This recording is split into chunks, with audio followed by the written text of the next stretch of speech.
जीवन को संकल्प से बांध करके चले। लक्ष्य विहीन यात्रा कहीं नहीं पहुंचती है।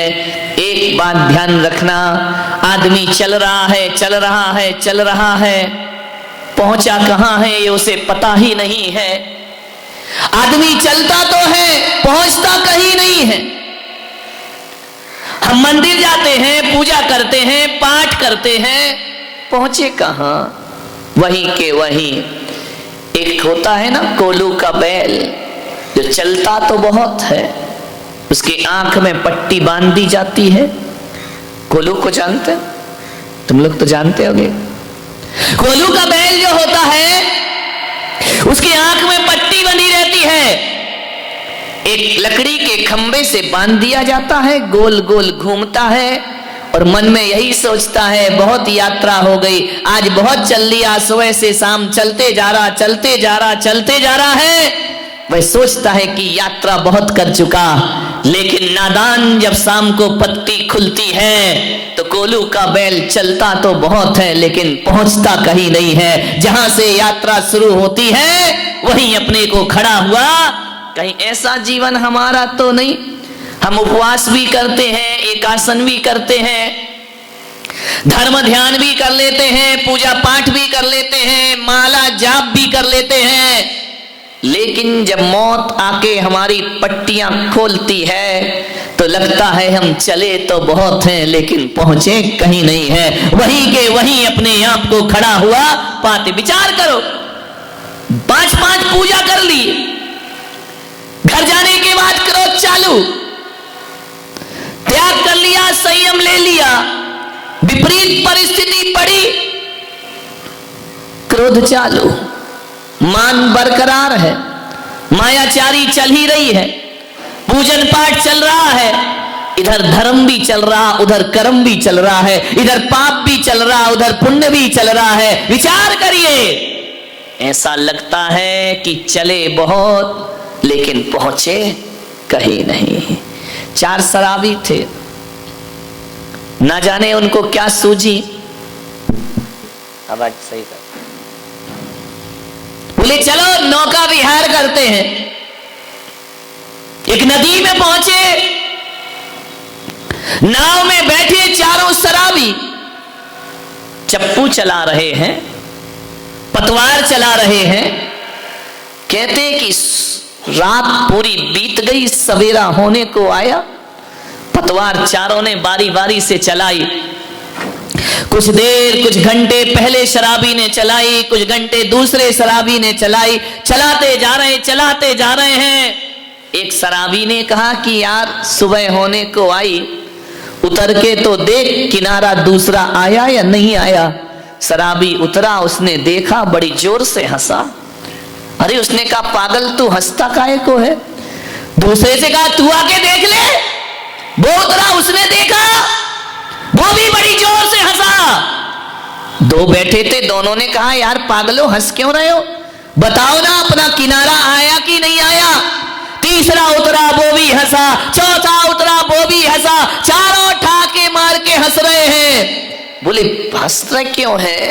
बोले यार अपन ने पतवार तो सारी रात चलाई, लेकिन नाव खोलना तो भूल ही गए। नाव तो अभी भी इसी घाट से बंधी हुई है, सारी रात चलाई, नाव वही की वही खड़ी है, लंगर छोड़ना तो भूल ही गए, लंगर तो घाट से ही बना हुआ है। मान्यवर, कहीं ऐसा ही तो हमारी जिंदगी नहीं उन शराबियों की तरह। हम त्याग तपस्या सब करते हैं, मगर नाव तो घर से बंधी हुई है, नाव तो परिवार से बंधी हुई है, नाव तो हमारी संसार से बंधी हुई है। नाव नहीं छूटी, कहां पहुंचोगे? मेहनत होगी, पहुंचोगे कहीं नहीं। अपने अंतस को टटोलने का प्रयास करें। कितनी अनासक्ति बढ़ी, कितने पाप कम हुए, कितनी कसायों से मुक्ति मिली। ऐसा लगता है कि एक हाथी जब स्नान करता है, नदी में जाकर के नहाता है और नहाने के बाद घंटों स्नान करता है नदी में डूबकर, और फिर जैसे ही नदी से बाहर निकलता है धूल पड़ती है सूंड में भरता है और फिर धूल अपने ऊपर डाल लिया करता है। उत्तम संयम ध्यान रखना। नहाना फिर धूल से स्नान कर लेना, नहाना धोना सब एक सा ही हो गया। मान्यवर हम भी अपने जीवन में यही कर रहे हैं। संयम होना चाहिए। संयम एक बंधन है, लेकिन एक बात याद रखना, हर बंधन बंधन नहीं होता। कुछ बंधन ऐसे होते हैं जो मुक्ति में कारण बना करते हैं। संयम एक बंधन है। संयम इंद्रियों का बंधन है, संयम प्राणियों का बंधन है। संयम का अर्थ है अपने मन को बांध करके रखना। लोग कहेंगे चाहते तो मुक्ति है और बंधन की बात कर रहे हैं। कुछ बंधन मुक्ति में कारण होते हैं।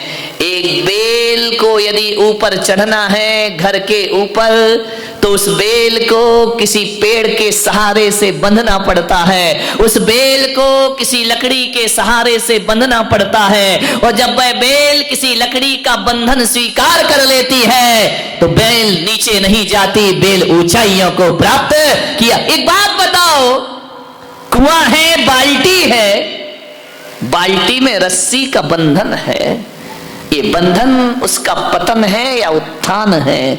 विचार करिए। जब वह रस्सी में बाल्टी बंधी रहती है और बाल्टी को जब कुएं में फेंक दिया जाता है और जब बाल्टी पानी में डूब जाती है तो रस्सी का बंधन डूबी हुई बाल्टी को फिर ऊपर लेकर के आ जाता है, उसे ऊंचाइयां प्रदान करे। ये संयम है। संयम माने रस्सी का बंधन। हमारा जीवन एक बाल्टी है, रस्सी एक बंधन है और वही बंधन उस बाल्टी को ऊंचाइयों पर लाने में कारण बना करता है। मान्य आचार्य शांति सागर जी महाराज प्रथम आचार्य हुए जिनसे श्रवण परंपरा चली है। बड़े उपकार हैं इस जैन समाज पर उनके। मैं तो कहता हूं कि हमारे पूर्वज, हमारे माता पिता के जो उपकार हमारे जीवन में नहीं होंगे, उससे ज्यादा उपकार आचार्य शांति सागर महाराज के पूरी समाज पर हुआ करते हैं। पूरी श्रवण संस्कृति पर उनके उपकार हैं। किसी ने आचार्य महाराज से पूछा कि सौगंध लेने की क्या जरूरत है, नियम लेने की क्या जरूरत है? क्या जीवन बिना नियम के नहीं चल सकता है? आप हर किसी को कोई ना कोई नियम पकड़ाते हैं, कोई ना कोई संयम दिया करते हैं, कोई ना कोई सौगंध दिया करते हैं, आप आंकड़ी दिया करते हैं, आप प्रतिज्ञा कराया करते हैं। क्या जरूरी है प्रतिज्ञा लेना, नियम लेना?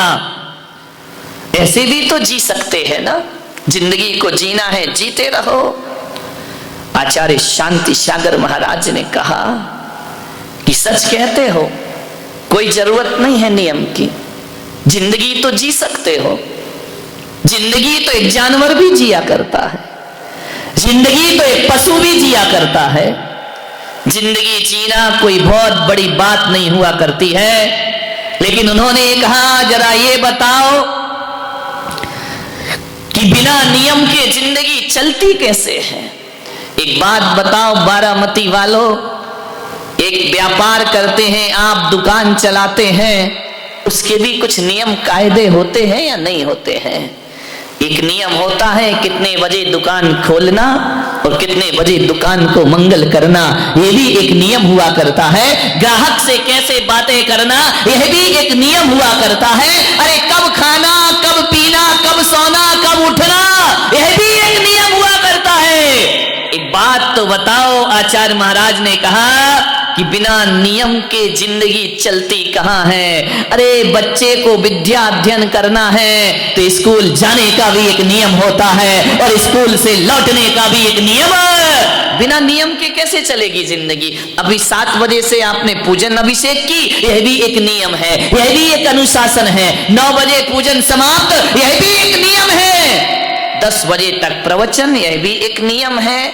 एक बात बताओ, यदि दुनिया से ये नियम खत्म कर दिए जाएं तो दुनिया जीने के लायक ना बचेगी मेरे भाई। कौन कैसे जिएगा? माता पिता से कैसे व्यवहार, यह भी एक नियम है। बहन से कैसे व्यवहार, यह भी एक नियम है। भाई से कैसे व्यवहार, पति से कैसे व्यवहार। एक बात याद रखना, जो इन नियमों को तोड़ता है उसकी जिंदगी विनाश में कारण होती है, और जो नियम को पालता है उसकी जिंदगी उत्थान। कभी किसी नदी को देखना, नदी के बहने का भी एक नियम है। दोनों ही तट की सीमाओं में बंद करके बहा करती है नदी। एक बात बताओ, ये दोनों ही तट का बंधन लोगों को जीवन दिया करता है। वही नदी जीवन दान देती है और वही नदी हजारों का जीवन छीन लिया करती है। एक बात बताइए, जब नदी तट की सीमाओं में बंद कर बहती है तो जीवन दायिनी हो जाया करती है।